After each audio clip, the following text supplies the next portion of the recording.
अन्योंहासेयो योरोबुन। आप सभी का हार्दिक स्वागत है लेसन 83 में ऑफ हेलो कोरियन। जैसा कि आप स्क्रीन पर देख सकते हैं, इस लेसन में हम जो व्याकरण करने जा रहे हैं वो है दागा। इंपॉर्टेंट ग्रामर है, एडवांस लेवल की ग्रामर है, इसको ध्यान से सीखेंगे हम। आगे बढ़ते हैं। देखिए, जो लर्निंग ऑब्जेक्टिव है और इस पाठ के जो उद्देश्य हैं, दागा व्याकरण का उपयोग करते हुए किसी ऐसी क्रिया को व्यक्त करना जो अचानक रुक गई हो और दूसरी क्रिया में बदल गई हो। ये जो अचानक रुक जाना है और दूसरी क्रिया में बदल जाना ना, ये बहुत इंपॉर्टेंट पॉइंट है, इसको अभी माइंड में रखिएगा। आगे बढ़ते हैं, अभी ये क्लियर हो जाएगा। इस व्याकरण के जो एक्सप्लेनेशन पार्ट को देखते हैं। दागा यह व्यक्त करता है कोई क्रिया या अवस्था चल रही है या प्रभाव में है, फिर अचानक रुक जाती है।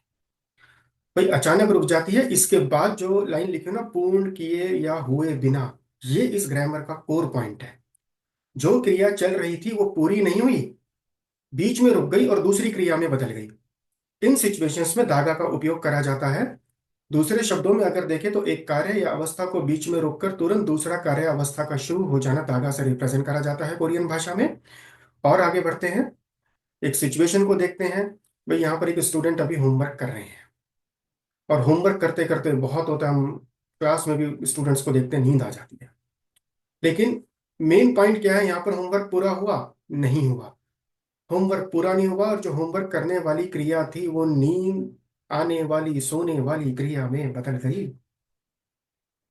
इन सिचुएशंस में धागा का यूज करा जाता है। एक बार फिर से देखिए, वही सिचुएशन आ गई है। भाई हमने क्वेश्चन करा स्टूडेंट से, क्या आपने होमवर्क पूरा कर लिया था? नहीं, मैंने अपना होमवर्क पूरा नहीं किया। आपने क्यों नहीं किया था? मुझे नींद आ गई थी, मैं होमवर्क करते करते बीच में सो गया था। ये वो सिचुएशन है जहां पर दागा अप्रोप्रिएट ग्रामर है। बना दीजिए सेंटेंस। सुक्चेरल हा दागा छामल छासोयो। सुक्चेरल हा दागा छामल छासोयो। इस वाक्य में जो दागा रिप्रेजेंट कर रहा है वो ये कर रहा है कि जो क्रिया चल रही थी वो एकदम से बीच में रुक गई और वो क्रिया अभी पूरी नहीं हुई थी। पूरे किए बिना ही दूसरी क्रिया में कन्वर्ट हो गई। पहला एक्शन जो चल रहा था सडनली इंटरप्ट हो गया, कंप्लीट हुए बिना, और दूसरे एक्शन में कन्वर्ट हो गया। दागा व्याकरण का यूज करा जाता है। और आगे बढ़ते हैं।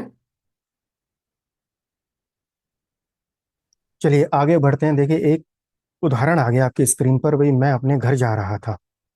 देखिए इस सिचुएशन को ध्यान से देखिए। घर जाते समय बीच में हुआ क्या कि भाई मित्र मिल गए। अब जब मित्र मिलेंगे तो बात भी होगी। तो यहाँ पर क्या हुआ, जो घर जाने वाली क्रिया थी वो कंप्लीट तो नहीं हुई और रास्ते में ही दूसरी क्रिया में बदल गई। यह घर जाते समय एक व्यवधान है, इंटरप्शन है, और घर जाने की मेरी क्रिया है बीच में ही मित्र से मिलने की क्रिया में बदल जाती है। अब आप इस सिचुएशन को देखिए। अगर ये वाला उदाहरण आपको क्लियर हो गया तो अब दागा पे कमांड बना लेंगे। अब इस सिचुएशन को कोरियन भाषा में कैसे एक्सप्लेन करा जा सकता है, इसके लिए हमें व्याकरण चाहिए दागा। कैसे हो जाएगा? भाई घर जाने वाली क्रिया मित्र से मिलने वाली क्रिया में बदल गई। शिबे खादागा चिंगूरल मन्ना स्वयं।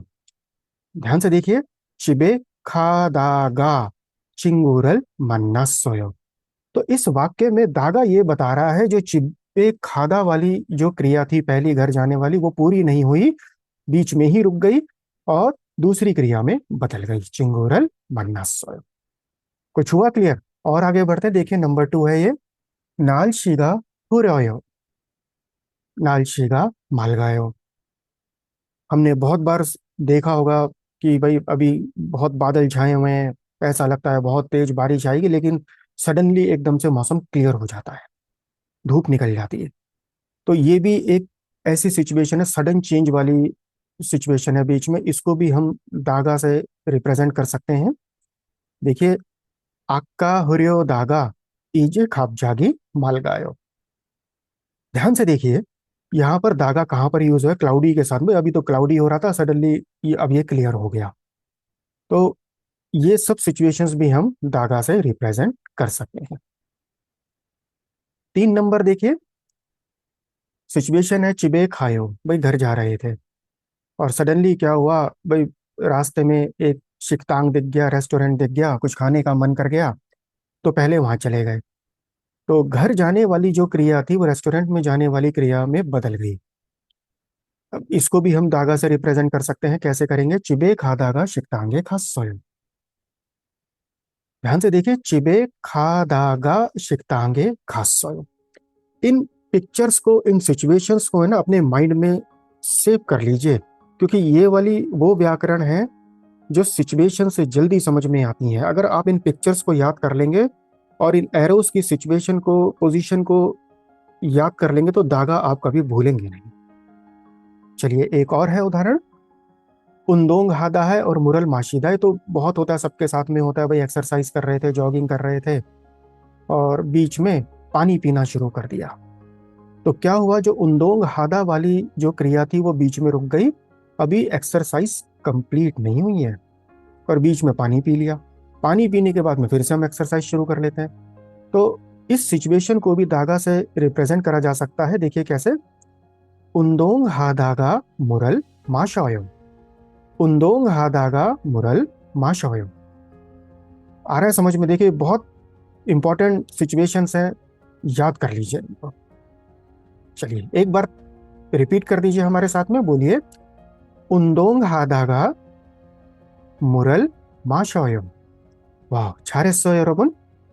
और आगे बढ़ते हैं। कंजुगेशन के रूल्स हैं। खाली एक्शन वर्ब्स के साथ में धागा को जोड़ा जा सकता है। कंजुगेशन रूल्स की डिटेल्स को देखिए। क्रिया अगर व्यंजन में समाप्त हो तो मतलब ये कि जिसमें पाच्छिम हो तो हमें धागा जोड़ना है। नंबर 1 देखिए, मोक्ता में पाच्छिम है, मोक धागा में बदल जाएगा ये।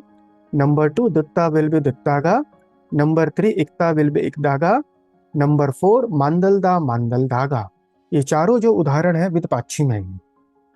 अब दूसरी कैटेगरी में चलते हैं जिसमें पाच्छिम ना हो, व्यंजन में समाप्त होते, उसमें भी दागा ही जोड़ना है। 5 नंबर देखिए, खादा विल बी खादागा। नंबर 6, मन्नादा मन्नादागा। नंबर 7, फेऊदा विल बी फेऊदागा। नंबर 8, खुम्बू हादा विल बी खुम्बू हादागा।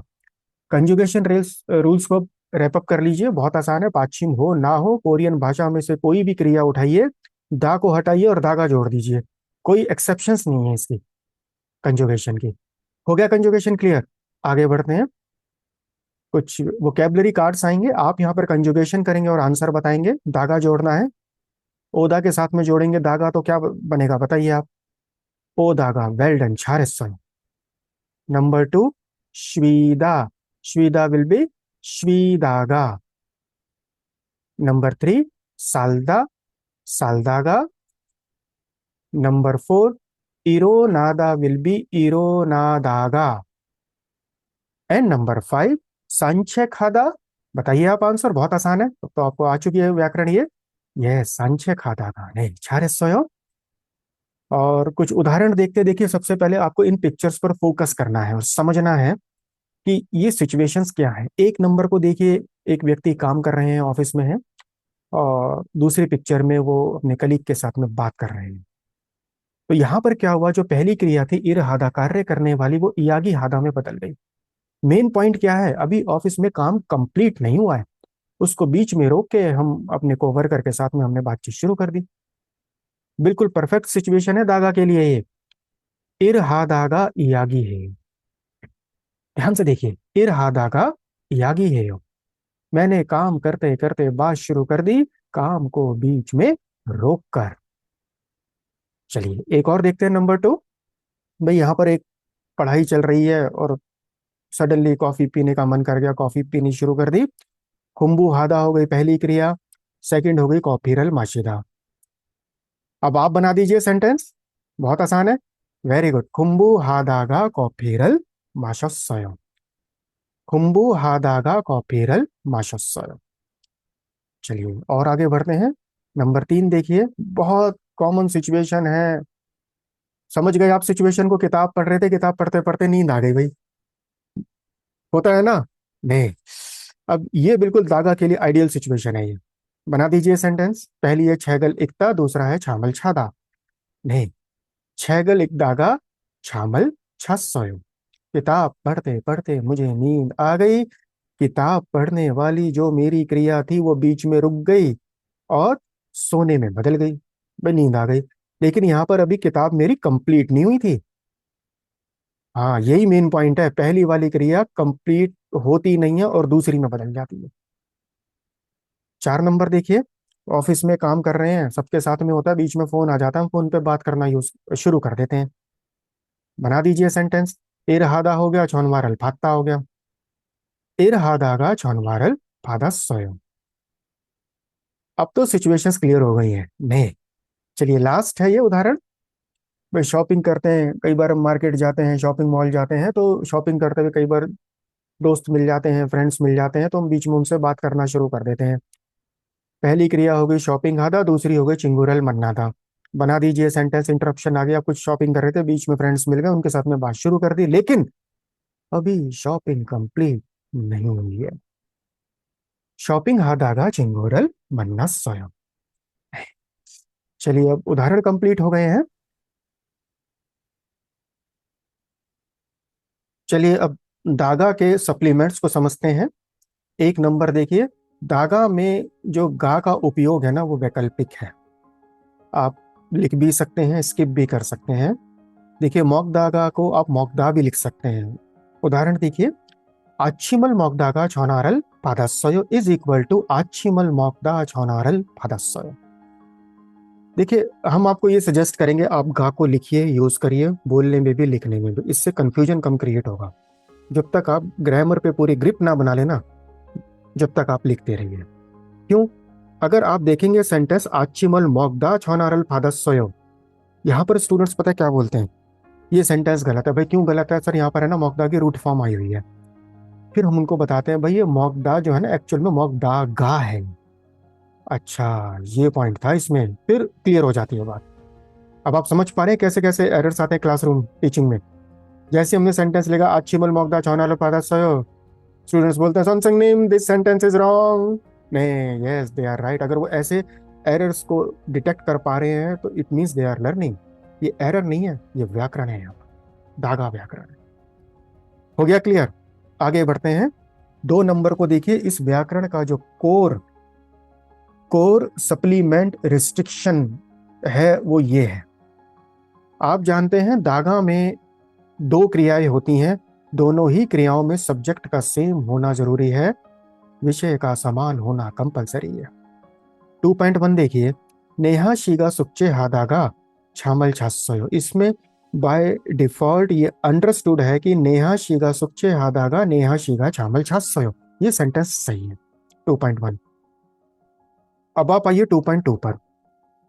नेहा शीगा सुच्चे हादागा हेमा शीगा छामल छासयो, ये सेंटेंस क्यों गलत है आप बताइए।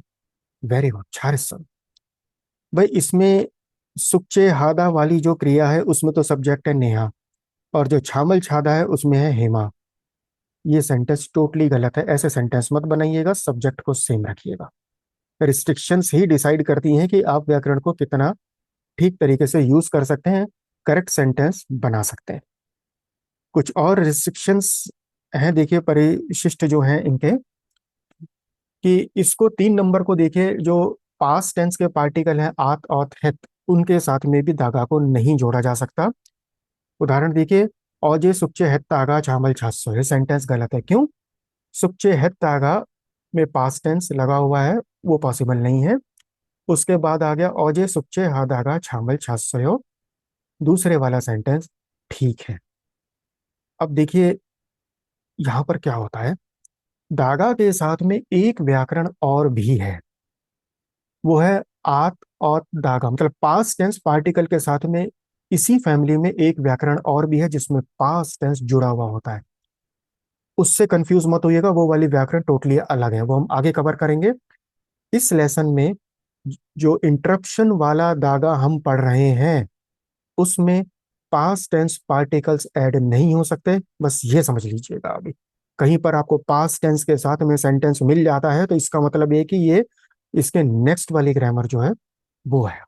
उसका एक्सप्लेनेशन हम नेक्स्ट लेसन में देखेंगे। और देखिए इसी तरह से जो भविष्य काल का फ्यूचर टेंस का जो पार्टिकल है गेत है, जो प्रीफिक्स है, उसके साथ में भी इसको नहीं जोड़ा जा सकता। नेल शिक्तांगे खागे तागा चिंगुरल मन्नायो, और नेल शिक्तांगे खा दागा चिंगुरल मन्ना गेस्सोयो। तो ये आप लिख लीजिएगा अपने नोट्स में। Past tense and future tense के जो व्याकरण है आत और थेत एंड गेत के साथ में इसका कंजुगेशन नहीं हो सकता। और आगे बढ़ते हैं। देखिए 4 नंबर जो है ना, इसके अन्य उपयोग हैं। सबसे पहले तो ये समझिए आप कि दागा जो व्याकरण है ना, ये मल्टीपल यूज वाली व्याकरण है ये, इसीलिए ये एडवांस लेवल में आती है, यही रीजन है। और अन्य उपयोग में अगर 4.1 को आप देखते हैं, इसका जो नेक्स्ट यूज आता है, ये दर्शाता है कि पिछली क्रिया या स्थिति दूसरी में घटित होने वाले नकारात्मक स्थिति का कारण या आधार है। कई बार नेगेटिव रिजल्ट्स के लिए भी इसको यूज करा जाता है। उदाहरण देखिए, सुजीगा यागन हादागा अख्योलबुक फ्योंगी नासोयो। यागन हादा का मतलब होता है भी रात को देर तक ऑफिस में काम करना, और फाइनली हम बीमार हो गए। अब देखिए इसमें कोई इंटरप्शन नहीं है, तो आप गेस कर सकते हैं कि यहाँ पर कोई दूसरा धागा यहाँ पर यूज करा गया है। यहाँ पर इस धागा का मीनिंग कुछ और है। इसी तरह से 4.2 देखिए, यह दर्शाता है कि दो या दो से अधिक तथ्य एक के बाद एक घटित होते हैं। छेमी इन्नन द्रामारल फोम्योंसो उल्तागा उत्तागा हिस्सोयो। ये भी आप समझ गए भाई, ये इंटरप्शन वाला केस नहीं है। ये फिर कोई दागा नंबर 2 हो सकता है, बुक टू बुक 3 भी हो सकता है, हर बुक में अलग अलग सिक्वेंसिंग होती है, तो इससे कंफ्यूज मत होइएगा। एक और यूज भी आता है इसका, यह दर्शाने के लिए कि वाक्य के प्रथम भाग में एक क्रिया जारी रहते हुए वाक्य के दूसरे भाग में दूसरी क्रिया घटित होती है। 4.3 है, लास्ट नंबर है ये, छामल छादागा छून कुमल कौसयो। तो ये जो 4.1, 4.2, 4.3 हैं, ये दागा के डिफरेंट डिफरेंट यूजेस हैं। और आप तीनों को अगर देखेंगे तो इंटरप्शन किसी में भी नहीं है। ये जस्ट रेफरेंस के लिए है, इनको कहीं नोट्स में लिख लीजिएगा, कंफ्यूज मत होइएगा अगर इस टाइप के सेंटेंस कहीं मिल जाते हैं। चलिए अब ये कंप्लीट हो गया है, इस पार्ट का सार है, दागा को रैप अप करते हैं। बहुत इजीली इस पिक्चर को अगर आपने माइंड में सेव कर लिया तो दागा आप कभी भूलेंगे नहीं। और अगर और क्लियरली बोले, दागा नंबर 1 आप कभी भूलेंगे नहीं। बताइए, दागा व्याकरण का उपयोग करते हुए किसी ऐसी क्रिया को व्यक्त करना जो अचानक रुक जाए, बिना पूरी हुए और दूसरी क्रिया में बदल जाए। चिबे खादागा शिकतांगे खासोयो। फाइनली हम लास्ट में एक वही सेंटेंस रिपीट करेंगे। दागा में पहली वाली क्रिया जो इंटरप्ट हुई है वो अभी कंप्लीट नहीं हुई है। बहुत ध्यान से इस पॉइंट को समझिएगा, मैक्सिमम स्टूडेंट्स इसी में मिस्टेक करते हैं, वो इसके वो वाले सेंटेंस भी बना देते हैं जिसमें क्रिया कंप्लीट हो जाती है, वो व्याकरण इसके बाद आई। हो गया क्लियर? कंफर्म कर दीजिए, पहली क्रिया कंप्लीट हुई थी या नहीं हुई थी? नहीं हुई थी, बीच में रुक गई और दूसरी में बदल गई। Very good. चिबे खादा가 식당에 갔어요. 잘했어요, 여러분. 감사합니다. 안녕히 계십시오. 다음에 뵐게요.